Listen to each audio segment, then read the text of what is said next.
Peggy 18. In this 4-part series, get an inside look on the making of one of the most anticipated titles in gaming history. This is Inside Assassin's Creed 3.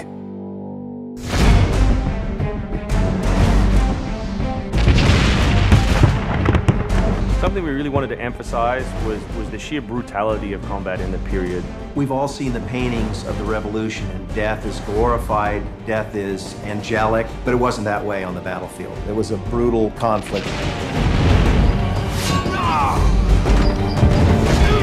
It feels that you're constantly going through dynamic fights, and that's not something technically we could do in the past. So it was like a personal challenge on the team to say, no, I think we can do this.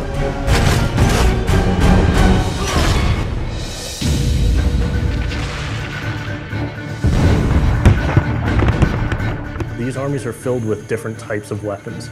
So, you have everything from muskets, you have grenadiers, you have guys with boarding axes. Being shot by a musket would be an awfully painful way to go. The caliber size of the ball was at least 3 or 4 times as large as anything that any modern military is using today. After the muskets were discharged, they would charge with their bayonets. What basically is a giant spear, and he has every intention of running that through you. They would shoot and then they would march, and that hand-to-hand combat was really brutal. And whether it's people using a bayonet affixed on the end of a musket, a small hatchet, this is a kind of killing that is very mano a mano.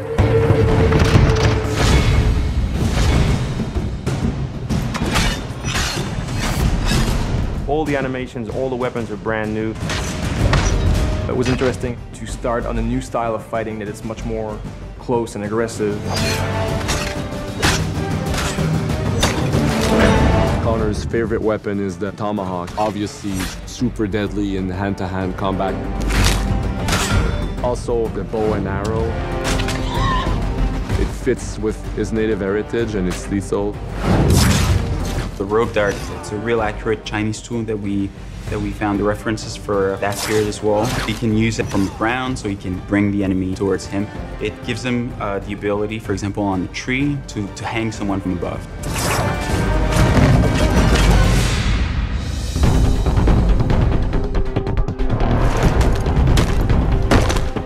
In Assassin's Creed 3, the one thing that we decided to do is to revamp the fight system from scratch. We wanted the skill in the combat in the game to be about transitioning from character to character by choosing the right moves, by performing them correctly. It allows you to basically mow your way through large numbers of people if you're good enough without stopping. What do you do if you go into a bunch of guys with muskets and they try and shoot you? So we had to figure out, can you dodge them? Can you run away? And we've added all these options, but our big one is the meat shield, where you can grab a guy and he gets shot instead. Our mocap guys are stuntmen. We spend a long time with them rehearsing and figuring out exactly what would be the greatest choreography. We had to go through, like multiple people. Connor is trained in a very different style of fighting to the British soldiers. The close quarters flow of the combat that's happening between the punches, the kicks, and everything else is indicative of what happens in the real world.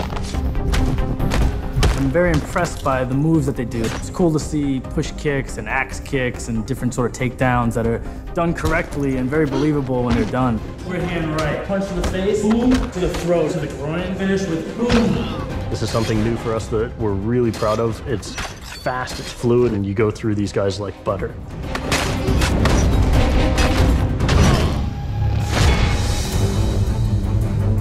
Connor is essentially the first guerrilla fighter. He's someone whose goal is always to move behind enemy lines, to pick off his target, and to escape.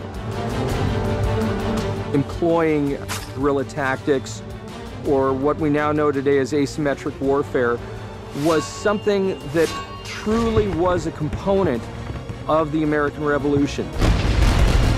They learned what we would think was guerrilla-style warfare. You sort of hit quickly and then disappear.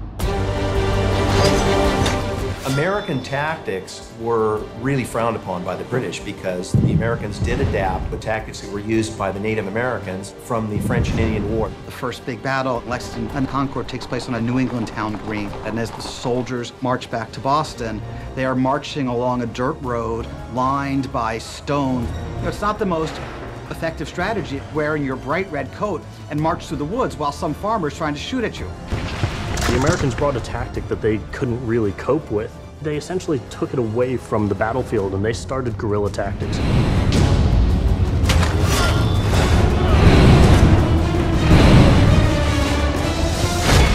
Next time on Inside Assassin's Creed 3, the hero behind the war.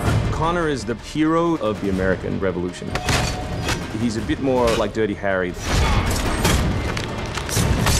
Connor is the current day Special Forces soldier. Silent, stealthy. He's fighting for freedom and he's fighting against tyranny.